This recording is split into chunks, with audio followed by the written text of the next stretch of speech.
కొడుకు వచ్చేసి సర్ది చెప్పేసి పంపించేశారు. తర్వాత నాయకుల ఇంటికి తీసుకెళ్ళిపోయారు. తర్వాత అదే రోజు రాత్రి 9 గంటల సమయంలో ఈ యొక్క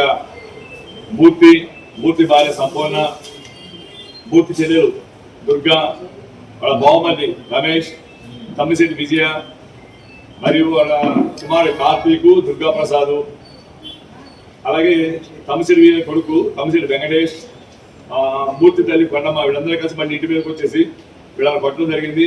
ఆ సమయంలో మూర్తికి సంబంధించిన మూర్తి బావమల్లి రమేష్, వెంకటేష్ అలియాస్ మాధవి, వెంకటేష్ అలియాస్ మాధవి వీళ్ళందరూ ఏంటంటే పద్మ మీదకి వచ్చేసి పద్మ యొక్క బట్టలు లాగడం చించడం జరిగింది.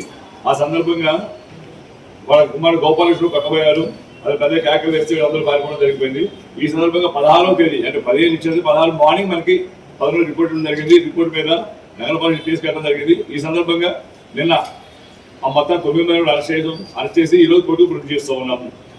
ఇక దీని ప్రకారం ఎవరైనా సరే మహిళలు కానీ మహిళలపై ఎవరైనా చెల్లింపులు వేధింపు చర్యలు కానీ ఏమైనా దాడులు చేస్తే అశుభ్రవత లేదా ఏ విధమైన అన్యాయ పనులు చట్టపరంగా కఠిన చర్యలు తీసుకుంటామని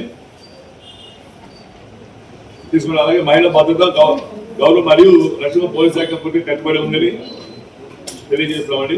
నిందితులపై తక్షణ కేసు ఎలాంటి ఉపేక్ష లేకుండా దానిని అరెస్ట్ చేసి కోర్టు సబ్మిట్ చేయడం జరుగుతుంది. అందుకని దాంట్లో ఒక డీటెయిల్ ఎంక్వైరీ చేసి రిపోర్ట్ సబ్మిట్ చేస్తాం. దాంట్లో న్యాచురల్ యాక్షన్ తీసుకుంటారు. ముఖ్యమంత్రి గారు ఎక్స్ లో పోస్ట్ చేసిన తర్వాత స్పందించిన తర్వాత మీరు ప్రెస్ మీట్ పెట్టారా ఏంటి? బాధితులు మామూలు బాధితులు కాదు, విస్తరణ చేయడం అంటే సమాజంలో కేసే కట్టాలి. కేసులు కట్టున్నారు. దీంట్లో లేదు చక్కగా దీంట్లో ఎఫ్ఐఆర్ రాకపోయి కేసు కట్టడం జరిగింది. ప్రాజెక్ట్ జరుగుతూ ఉంది. మీరన్నిటికీ ఇందాక ఇది ల్యాబ్స్ ఉంది కాబట్టి ఎంక్వైరీ చేస్తాం. ఫర్దర్ యాక్షన్ తీసుకుంటాం. ఇప్పుడు ఇందులో సీఏ గారు బలిపశు అయ్యారా? సీఏ గారు బలిపశు అయ్యాడా? బలిపశు అయినట్టున్నాడు. అది ట్రాన్స్ఫర్ చేశారా? అది నాకు తెలియదు. ఇప్పుడు కష్టపడి ఫర్దర్ యాక్షన్ ఆఫీస్ తీసుకుంటారు. దాంట్లో నేను చెప్పేది కాదు కదండి. బట్టలు ఇప్పదీయటం ఈ ఫైటింగ్ జరగకముందు వాళ్ళు గొడవ కొట్టుకుని వచ్చారు కదా స్టేషన్ కి. అప్పుడు ఎందుకు కేసు కట్ చేశారు? అప్పుడు సాయంత్రం 7:30 ఆ టైంలో వచ్చారు కదా బాధితులు. ఆ టైంలో పోలీసు రెస్పాండ్ అయినట్టయితే ఇంత ఇష్యూ జరిగేది కాదుగా. దాంట్లో నాకు ప్రకారం అయితే ఆ రోజు వేరే ప్రోగ్రామ్ ఉన్నారు. అందరూ వేరే స్టేషన్ లో వాళ్ళు వచ్చాడు ఉండమని చెప్పారు. వాళ్ళు వీళ్ళు గురువారం కదా, గురువారం చేసింది నిన్న కేసు కట్టింది 16 కదా. అవును, అసలు గొడవ జరిగింది బుధవారం రాత్రి కదా. బుధవారం రాత్రి జరిగింది. దాంట్లో రాలేదు మరి మన దగ్గరికి. అంటే వాళ్ళు 9:30కి మీ దగ్గరకు వచ్చారు. సిఐ గారితో కూడా మాట్లాడారు. అప్పుడు కేసు కట్టకుండా 16వ తారీఖు ఎఫ్ఐఆర్ కట్టారు కదా. అది పోలీస్ స్టేషన్ పంచాయతీ స్పందిస్తేనే మీరు ప్రెస్ మీట్ పెట్టి తూతు మంత్రంగా వదిలించుకోవాలనే ఉద్దేశం ఉంది. నిన్న అరెస్ట్ చేశారు.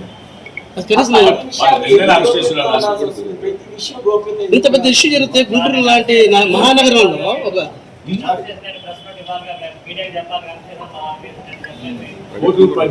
చెప్తాను. ముందుగా దాంట్లో నిన్న సాయంత్రం తెచ్చి అరెస్ట్ చేస్తున్నాము. ఎంక్వైరీలో ఆలస్యం అయిందంటారు. ఎంక్వైరీ చేస్తారంటున్నాను. దాంట్లో మీరు చెప్పిన దీని ప్రకారం వెరిఫై చేస్తాము. దాంట్లో ల్యాబ్స్ మీరు రిపోర్ట్ ఇస్తారు. యాక్షన్ తీసుకుంటే మొత్తం యాక్షన్ జరుగుతుంది.